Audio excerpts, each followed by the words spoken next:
आप सभी का पुनः एक बार फिर इस चैनल पे स्वागत है। अभी हम लोग पढ़ेंगे फिजिक्स में दर्पण सूत्र का निर्धारण हम लोग करेंगे। ठीक है, दर्पण सूत्र प्रमुख रूप से 12th क्लास का सिलेबस का विषय वस्तु है। 10th क्लास में सिर्फ इस सूत्र का अनुप्रयोग करना है, यानी कि सूत्र के द्वारा हमको कुछ न्यूमेरिकल्स आएंगे, उस न्यूमेरिकल को बना करके उसको दिखाना है। दर्पण सूत्र का निर्धारण 10th क्लास के सिलेबस में आपको नहीं करना है, फिर भी हम दर्पण सूत्र का निर्धारण करा रहे हैं, उसको आप लोग ध्यान से देखेंगे। जो भी हमारे नए व्यूअर हैं, जो नए चैनल पे आए हैं, जो चैनल को देख रहे हैं, पूरा वीडियो देखेंगे। पूरा वीडियो देखने के पश्चात आप निर्धारित करेंगे कि यह चैनल आपके लिए उपयुक्त है या नहीं है। अगर आपके लिए उपयुक्त है, आप इससे लाभ ले रहे हैं, आप लाभ ले सकते हैं, भविष्य में आप इसका उपयोग कर सकते हैं, तो आप इस चैनल को जरूर सब्सक्राइब करें, लाइक करें और शेयर करें। आइए हम देखते हैं दर्पण सूत्र। हमने लिखाया हुआ है, देखिए क्वेश्चन लिखाए थे ना, दर्पण सूत्र के कथन को लिखें एवं प्रमाणित करें।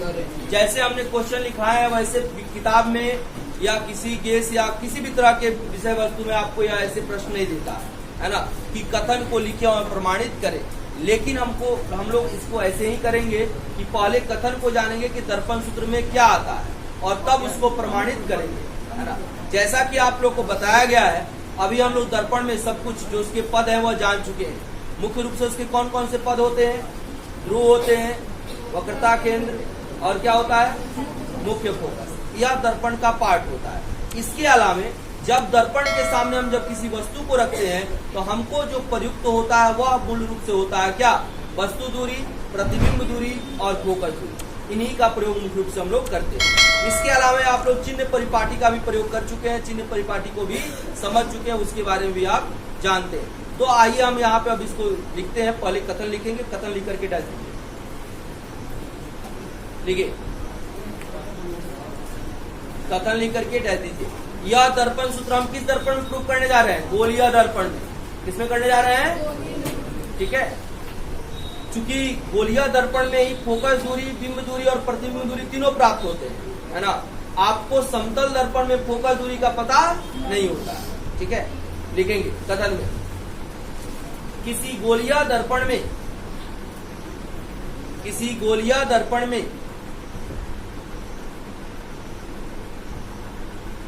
उसके फोकस दूरी का व्युत्क्रम,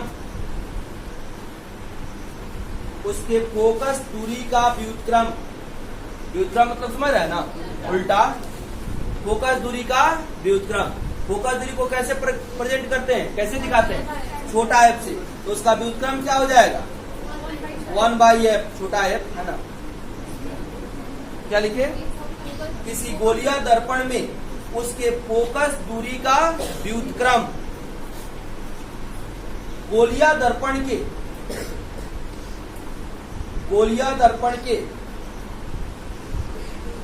बिंब दूरी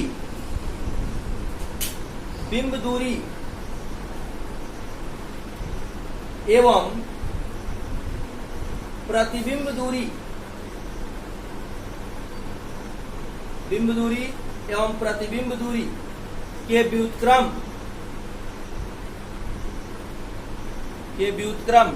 के योग के बराबर होता है। बिंब दूरी एवं प्रतिबिंब दूरी के योग के बराबर होता है, योग के बराबर होता है। हो गया? चलिए, अर्थात ध्यान दीजिए, फोकस दूरी का व्युत्क्रम का है तो क्या हो गया? 1/f। बिंब दूरी का व्युत्क्रम का है तो क्या होगा? 1/u। और प्रतिबिंब दूरी का व्युत्क्रम क्या होगा? अब कथन आपका कह रहा है कि फोकस दूरी का व्युत्क्रम बिंब दूरी और प्रतिबिंब दूरी के व्युत्क्रम के योग के बराबर होता है। इसका योग हो गया, आया किसके बराबर होगा? फोकस दूरी के व्युत्क्रम के। यानी क्या लिखेंगे? बोलिए, 1/f is equal to 1/u plus 1/v। ठीक है, तो लिखकर इसको लिखिए अर्थात कर। अब इसका हम देंगे प्रमाण रूप। ये बात समझ में आया है? कथन तो आप जानते हैं प्रमाणित उसे ही करते हैं जो एक कथन होता है, यानी कि जो पूर्ण रूप से सत्य होता है या असत्य होता है ना। हो गया? लिख लीजिए बेटा इसको। अब देखिए गोलीय दर्पण कितने होते हैं बताइए? 2। कौन कौन? अवतल और उत्तल। अब दोनों में बारी बारी से प्रूफ करेंगे। सबसे पहले हम प्रूफ करते हैं अवतल दर्पण में। जैसे F = R/2 प्रूफ किए थे गोलीय दर्पण में, एक दर्पण में प्रूफ किए थे, एक में आप लोग कर लिए थे। अगर एक में प्रूफ कर देते हैं तो उसी तरह समझा देंगे, दूसरा कर लीजिएगा आप लोग, तो लंबा बनता है। इसीलिए इसका प्रूफ 10th क्लास में नहीं बताया जाता है, या 12th के सिलेबस में आप डाल दिएगा। पहले अब प्रूफ पूछा जाता था, लेकिन हम बता दे रहे हैं, आप इसको समझ लेंगे, जानेंगे। जब एग्जाम के समय की बात होगी तो इसको रिवाइज में नहीं रखेंगे, क्योंकि यह लंबा है। जितना आप इस पर मेहनत करेंगे तो वह मेहनत आपका बेकार चला जाएगा। अभी आप समझ लीजिए, लेकिन जब तैयारी की बात आएगी तब इसको तैयारी में जो प्रूफ है उसको नहीं पढ़ना है, खाली सूत्र को ध्यान में रखना है। क्योंकि सूत्र के द्वारा कुछ न्यूमेरिकल जो होते हैं, तो न यह सूत्र पूछा जाता है, न इससे संबंधित न्यूमेरिकल पूछा जाता है। फिर भी हम लोग न्यूमेरिकल भी पढ़ेंगे और सूत्र भी पढ़ेंगे, है ना। इसके लिए सबसे पहले हमको क्या करना पड़ेगा बताइए? दर्पण ले लेंगे।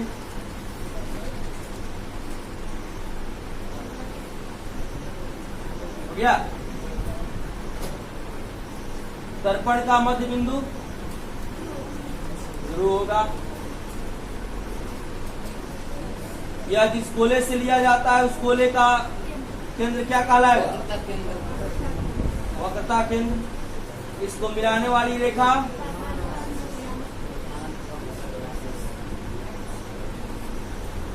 प्रधान अक्ष, है ना। इसका जो मध्य बिंदु होगा वह क्या कहलाएगा? मुख्य फोकस। कोई दिक्कत? अब यहाँ पर चूंकि बिंब दूरी, प्रतिबिंब दूरी और फोकस दूरी में संबंध स्थापित करना है, इसलिए हमको बिंब लेना पड़ेगा, तब ना प्रतिबिंब दूरी बनेगा। हम एक वस्तु लेते हैं एक स्थान पर, जो सरल होगा वह काम करेंगे। यहाँ पर हम ले लेते हैं एक वस्तु। या किस स्थिति में लिया है वस्तु को बताइए? अनंत और वक्रता केंद्र के बीच। तो आप चूंकि पढ़ चुके हैं इसलिए पूछ सकते हैं हम। अब बताइए, अनंत और वक्रता केंद्र के बीच अवतल दर्पण के सामने वस्तु को रखा जाता है, तो प्रतिबिंब कहाँ, किस प्रकार का और किस प्रकृति का बनता है? वास्तविक, उल्टा, कहाँ बनता है? वक्रता केंद्र और मुख्य फोकस के बीच। और कैसा बनता है? वस्तु जो छोटा बड़ा बराबर, बहुत छोटा कहाँ? छोटा बनता है। अब हम क्या कर लिए? एक प्रकाश किरण लिए जो समांतर आ रहा है, दर्पण से टकराएगा, टकराएगा तो कहाँ जाएगा?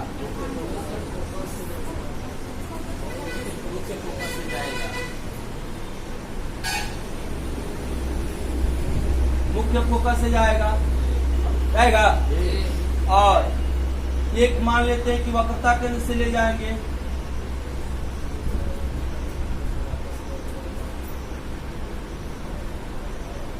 ठीक है, तो जैसे जाएगा वैसे टकराने के बाद लौट जाएगा। हो गया? देखिए प्रत्यक्ष कट रहा है, तो प्रत्यक्ष कटेगा तो वास्तविक, वास्तविक हुआ तो उल्टा। और कहाँ बन रहा है? फोकस और वक्रता केंद्र के। कोई दिक्कत? अब इसको हम कर देते हैं A, इसको कर देते हैं B, इसको A', इसको B'। हो गया? और देखिए एक और हम काम करेंगे। हम मान लेते हैं कि यहाँ से आया, यह आपतन बिंदु हो गया, इसको भी कुछ नाम दे देते हैं हम। जैसे इसका नाम दे दिए D, है ना। और यह इसको कर देते हैं E। यहाँ से हम इस पर लंब डाल देते हैं, इसका भी कुछ नाम दे देते हैं, इसको कर देते हैं G। हो गया? हो गया? अब देखिए, अब इसके लिए हमको काम करना है। यह प्रतिबिंब आपका बनाया हुआ है, बना सकते हैं? बना सकते हैं कि नहीं बना सकते? बना सकते हैं। तो इतना जगह छोड़िए, इसके बारे में लिखना है। लिखिए,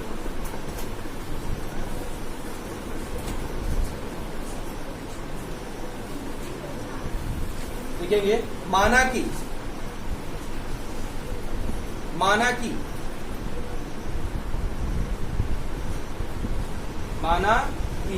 अवतल दर्पण के सामने अनंत एवं वक्रता केंद्र के बीच, अनंत एवं वक्रता केंद्र के बीच, अनंत एवं वक्रता केंद्र के बीच कोई वस्तु, कोई वस्तु ए बी लिया गया है, कोई वस्तु ए बी लिया गया है, कोई वस्तु ए बी लिया गया है, जिसका प्रतिबिंब, जिसका प्रतिबिंब, जिसका प्रतिबिंब F एवं C के बीच, F एवं C के बीच A dash B dash, A dash B dash बनता है, A डैश B डैश बनता है, A डैश B डैश बनता है। ठीक है, वस्तु ए बी के शीर्ष ए से, उसमें लिखिए वस्तु ए बी के शीर्ष, वस्तु ए बी के शीर्ष ए से, वस्तु ए बी के शीर्ष ए से प्रधान अक्ष के समांतर, प्रधान अक्ष के समांतर आती हुई प्रकाश किरण, आती हुई प्रकाश किरण, आती हुई प्रकाश किरण, देखिए यहां पे आपतन बिंदु डी से टकराकर, देखिए आपतन बिंदु डी से टकराकर, आपतन बिंदु डी से टकराकर बीई दिशा में, बीई दिशा में, आपतन बिंदु डी से टकराकर डीई दिशा में परावर्तित हो जाती है, परावर्तित डीई दिशा में, डीई इधर में दिखाई दे रहा है, डीई दिशा में परावर्तित हो जाती है। ठीक है, डी दिशा में परावर्तित हो जाती है। अब देखिए आप, अब थोड़ा समझेंगे आप, अब चित्रानुसार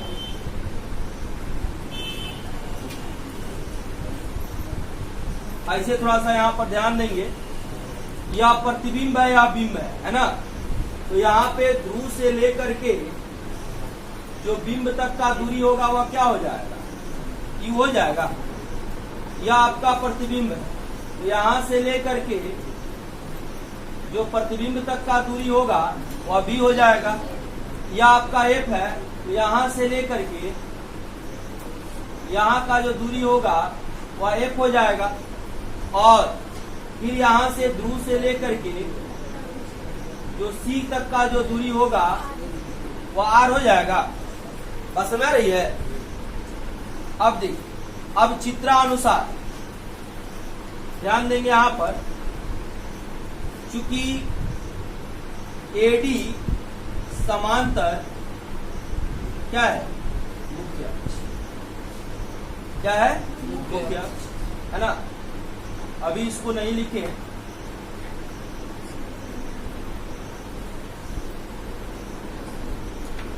यहां पर लिखेंगे चित्रानुसार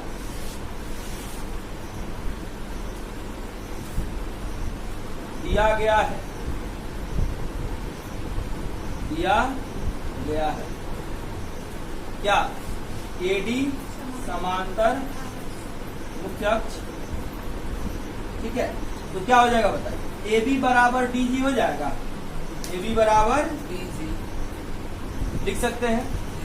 और देखिए, ए बी बराबर डी जी हो गया, और इसके अलावे हम एक रचना भी किए हैं है ना, ए बी बराबर डी जी एवं और भी देख लेते हैं। PB बराबर क्या होगा, प्रतिबिंब दूरी होगा, क्या लिखे, माइनस u। यह सब चिन्ह परिपाटी से लिख रहे हैं, है ना। आप एक कर दीजिए, कौन चीज से, चिन्ह परिपाटी से। PB बराबर क्या लिखेंगे बोलिए, माइनस u लिखेंगे। अब PB डैश बराबर क्या लिखेंगे, यहां से यहां विपरीत दिशा में दूरी है ना, आप तुक्कन ऐसे है, क्या लिखेंगे बोलिए, माइनस v। फिर PF बराबर क्या लिखेंगे बोलिए, PF माइनस a। फिर PC बराबर क्या लिखेंगे, यह चिन्ह परिपाटी से हो गया, है ना। यहां होगा तो हमें सिद्ध करना है, क्या सिद्ध करना है, 1/f is equal to 1/u plus 1/a, क्या हमें सिद्ध करना है। तो हम यहाँ पर एक रचना भी किए, क्या रचना कर ली, यहाँ पर रचना कर लिए कि बिंदु D से DG लंब प्रधान अक्ष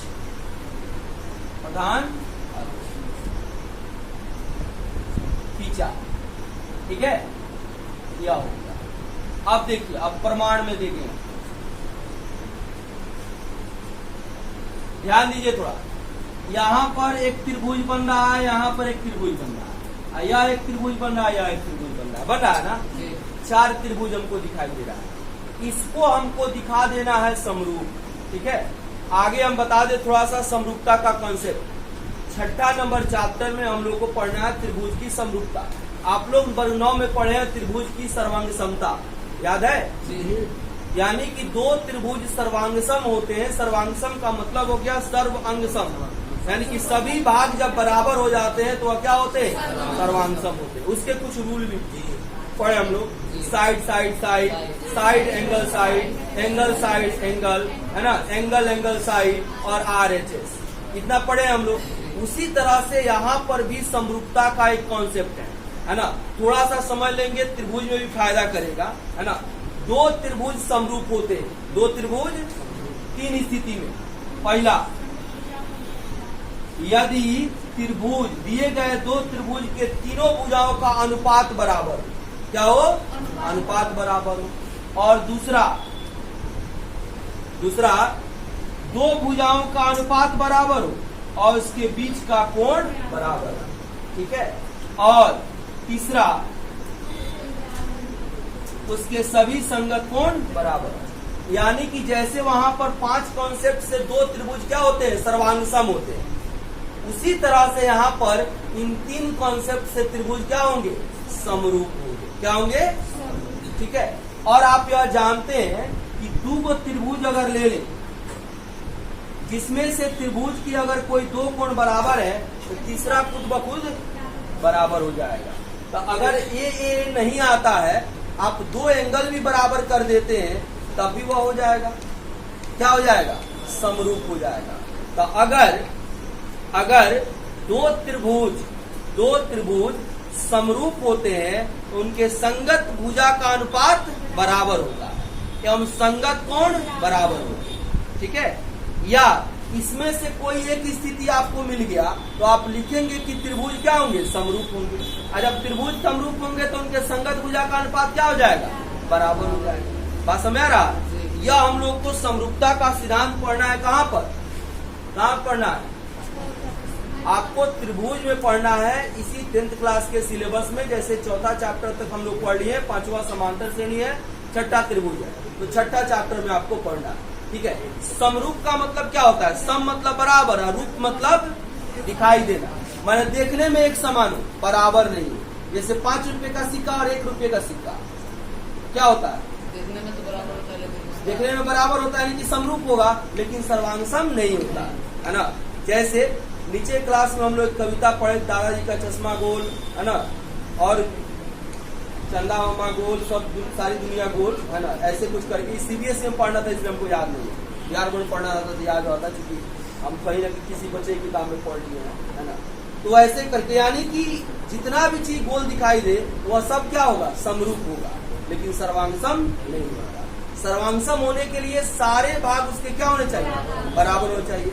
और सर्वांगसमता का सिद्धांत हम लोग पढ़े हुए नीचे क्लास में।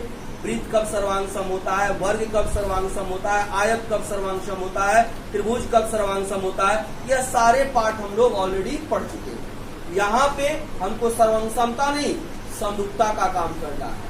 समरूपता यहाँ पर कब आ जाएगा, जब या तो दो कोण बराबर हो जाए, तीन भुजा का अनुपात बराबर हो जाए, या दो भुजा का अनुपात बराबर हो और बीच का कोण बराबर हो जाए। इन तीन स्थिति क्लियर है, बात समझ में आई। मौखिक रूप से भी बताएं, क्योंकि यहाँ पे इसका जरूरत है। अब आइए देखते हैं यहाँ पे इस त्रिभुज में और इस त्रिभुज में, चाहे इस त्रिभुज में और इस त्रिभुज में, कौन है वो त्रिभुज ले लीजिए। त्रिभुज ए डैश बी डैश सी, ए डैश बी डैश सी, ठीक है, और ए बी सी तथा त्रिभुज ए बी सी, ठीक है। ध्यान दीजिए, यहाँ का कोण इस कोण के बराबर होगा, कैसे, सम्मुख कोण, यानी कि कोण ए सी बी बराबर कोण ए डैश सी बी डैश होगा। यहाँ पर लिखेंगे क्या हो गया, यह सम्मुख कोण, ठीक है। और देखिए, और क्या होगा, यहाँ का कोण और यहाँ का कोण बराबर होगा, एकांतर कोण नहीं, 90 डिग्री समकोण, यानी कि कोण ए बी सी बराबर कोण ए डैश बी डैश सी, कितना हो गया। अब देखिए, दो त्रिभुज में दो कोण बराबर कर दिए। अभी हमने बताया कि दो कोण बराबर है, तीसरा कोण ऑटोमेटिक बराबर हो जाता है, यानी कि उसके आधार पर हम बता सकते हैं कि दो त्रिभुज क्या होंगे, समरूप होंगे। तो हम यहाँ पर लिख सकते हैं, क्या लिखेंगे, ए समरूपता से त्रिभुज ए डैश बी डैश सी समरूप त्रिभुज ए बी, या समरूप का चिन्ह होता है, जानते हैं। इसी में बराबर दे देंगे तो क्या हो जाएगा, माने देखने में समान हो और बराबर हो जाता है और सर्वांगसम हो जाता है, यही ना होता है।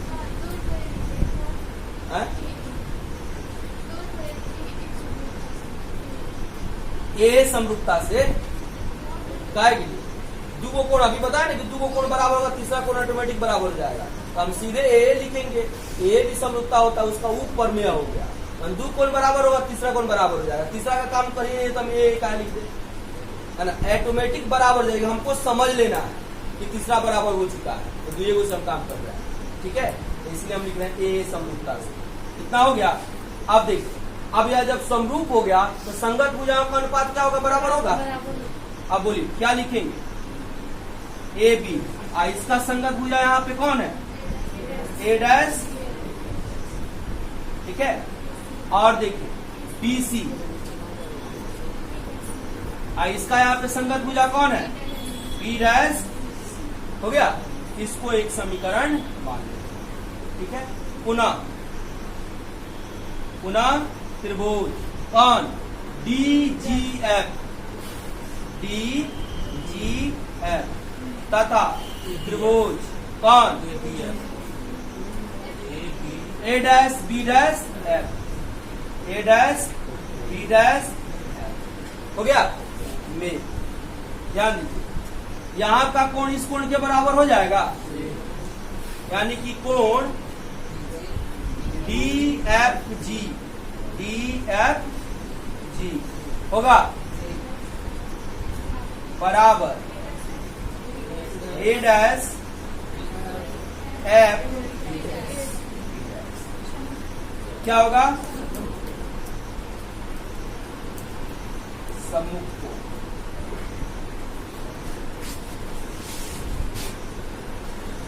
सम्मुख कोण, ठीक है। अब देखिए कोण, एक और यहाँ का कोण डी जी बराबर कोण ए डैश बी डैश एफ। क्या हो गया? अब लिखेंगे, इसलिए ए समरूपता से क्या हो जाएगा बोलिए?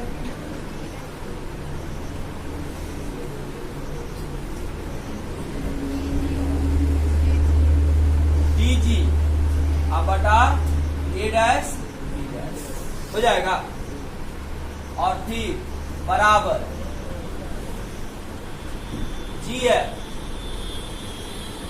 अब बटा बी डैश हो जाएगा। अब देखिए DG किसके बराबर है? AB के। तो DG की जगह पर क्या लिख सकते हैं? AB बटा ए डैश अब बराबर GF बटा बी डैश हो जाएगा। इसको कर देते हैं समीकरण नंबर, देखिए आप एक में भी AB बटा ए डैश बी डैश इसके बराबर है और यह इसके बराबर है, तो बोलिए यह इसके बराबर हो जाएगा, एक तथा क्या हो जाएगा? BC अब बटा बी डैश सी बराबर GF बटा बी डैश हो जाएगा।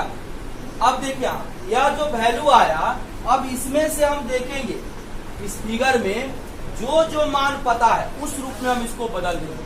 देखिए तो BC इसमें पता है आपको? नहीं पता है।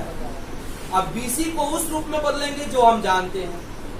अब देखिए यहाँ पे PB जानते हैं, PB जानते हैं ना?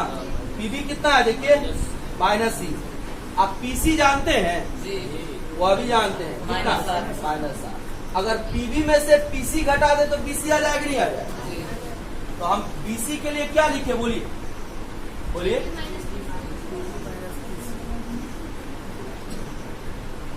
यहाँ पर एक चीज और लिखेंगे हम,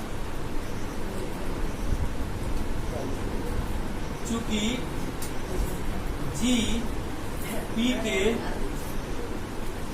अत्यंत निकट है, इसलिए अब G जो होगा P के संपाती हो जाएगा, तो GF को क्या लिख सकते हैं? PF, यानी कि BC बटा बी डैश सी आप बराबर क्या लिखेंगे? PF अब बटा कितना? B dash F. अब बदलिए BC को क्या लिखेंगे? PB अब माइनस BC बटा बी डैश सी को क्या लिखेंगे? अब बी डैश सी तो हमको पता नहीं है, अब बदलिए, बोलिए क्या लिखेंगे बी डैश सी को जो हम जानते हैं? PC जानते हैं, आप PB डैश जानते हैं। अगर PC में से PB डैश को घटा देंगे तो बी डैश मिलेगा कि नहीं मिलेगा? बोलिए फिगर से देखिए, जैसे BC हमको पता नहीं था कि क्या है, लेकिन PB पता है, PC पता है, PB में से PC को घटा देंगे तो BC हो जाएगा। फिर देखिए PC में से PB डैश को हटा देंगे तो बी डैश सी हो जाएगा। तो क्या लिखेंगे बी डैश सी के लिए? PC घटाओ कितना? PB डैश हो जाएगा बराबर। आप PF तो जानते हैं कि F है, जानते हैं ना? आप बी डैश एफ नहीं जानते हैं, इसको क्या लिखेंगे? PB डैश घटाओ कितना? PF कितना हो जाएगा? नहीं हो जाएगा। PB डैश घटाओ, अब सभी मानों को प्रतिस्थापित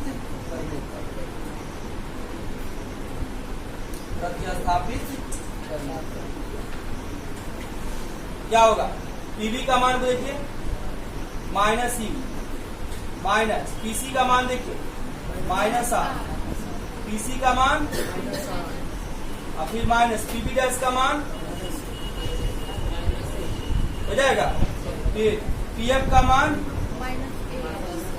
PB डैश का मान माइनस और PF का मान दिखाई दे रहा है? इधर बताइए तो कहाँ तक दिख रहा है इसमें? यहाँ तक दिखाई दे रहा है? चलिए इतना लिखिए, नोट कीजिए। इतना समझ में सबको आया है? अब देखिए इसको मिटा देना।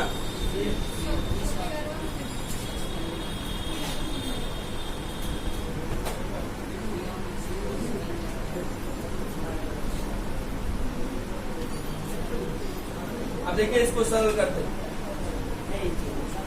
Minus U minus minus plus R बटा माइनस आर प्लस भी बराबर माइनस एफ बटा माइनस बी प्लस होगा। अभी भाग में जाएगा तो गुना में, भाग आएगा तो गुना में हो जाएगा। यहाँ पर देखिए R minus U into F minus B बराबर यहाँ पर minus F into B minus R है।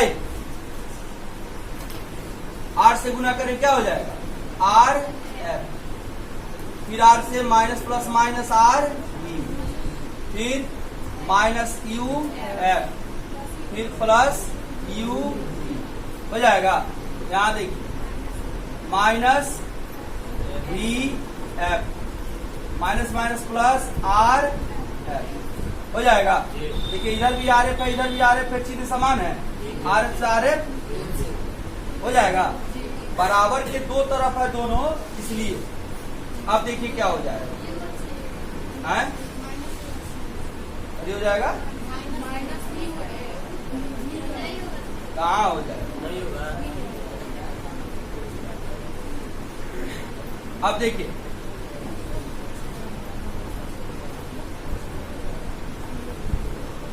अब यहाँ पर r बराबर क्या होता है 2f होता है। तो इस r के जगह पर r का तो कोई जरूरत नहीं है ना। हमको जरूरत है किसका, u का, v का, f का। इसमें देखिए vf दिखाई दे रहा है, इसमें u भी दिखाई दे रहा है, इसमें uf दिखाई दे रहा है, लेकिन इसमें v के साथ साथ r भी दिखाई दे रहा है। तो r तो हमको चाहिए नहीं, तो क्या करेंगे minus 2f v minus u f plus u v minus V F को इधर कर देते क्या हो जाएगा प्लस वी एफ। इधर क्या बचेगा होगा। अब देखिए यहाँ पे माइनस 2vf हो गया और प्लस vf है, तो माइनस 2vf और प्लस vf क्या हो जाएगा माइनस vf। कोई दिक्कत? और देखिए माइनस uf प्लस uv बराबर हो जाएगा। अभी प्लस वाला को इधर लीजिए, बाकी को इधर कर दीजिए, क्या हो जाएगा uv हो गया बराबर uf प्लस vf। कोई दिक्कत? अब देखिए आप अब क्या करते हैं, इसमें से f कॉमन ले लेते हैं, तो ये हो जाएगा uv अब बराबर f कॉमन ले लीजिएगा तो क्या बचेगा u प्लस हो गया। अब क्या करते हैं f को इधर भेज देते हैं और uv को इधर भेज देते हैं। uv के साथ कुछ नहीं तो गुना में क्या है एक है, f इधर आ जाएगा तो 1 बटा f हो गया, और uv आएगा तो दोनों में भाग लगेगा ना, u बटा uv अब प्लस v बटा होगा कि नहीं होगा बताइए। u से u v से v बोलिए क्या हो गया 1 बाई बराबर 1 बाई बी प्लस 1 बाई। अब बोलिए किसी को कष्ट हो कहीं पर नहीं समझ में आया। अब देखिए एक और तरीका, किताब में जब पढ़िएगा ना, चाहे कोई टीचर बताता है तो कैसे बताता है वो अभी समझ, हम भी पिछली बार वैसे ही बताए थे, पिछला देखिएगा तो वैसे ही होगा है ना। यहाँ के रिजल्ट के बाद वहां पे लिखाया जाता है कि दोनों तरफ u v f से भाग देने पर, है ना। हमने क्या किया, अब u v f तो हम एक्स्ट्रा न कहीं से ला रहे हैं, यहाँ पे हमने कहीं कुछ से नहीं लाया, जो था इसी में इधर उधर करके काम कर दिया, है ना। तो वहां पे हम देते हैं कि u v f से भाग देने पर, तो यहाँ पे u v से u v कट जाता है 1 बाई f बच जाएगा, यहाँ पर u f से u f कट जाएगा तो 1 बाई v बच जाएगा, यहाँ पर v f से v f कट जाएगा तो 1 बाई u बच जाता है। तो u v f से हम भाग देकर के रिजल्ट निकाल, यहाँ पे हमने कुछ नहीं किया, आपका रिजल्ट आ गया। बात समझ आया? तो वैसे भी आपको किया जाता है, तो वैसे ही बनाए तो कोई दिक्कत नहीं है, वो अभी सही है ना।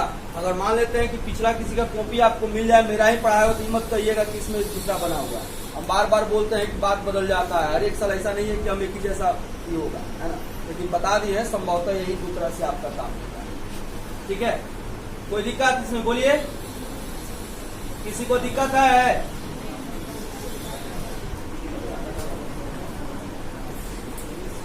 तो इस तरह से गोलीय दर्पण यानी कि अवतल दर्पण में हम लोग दर्पण सूत्र का प्रतिपादन किए, ठीक है।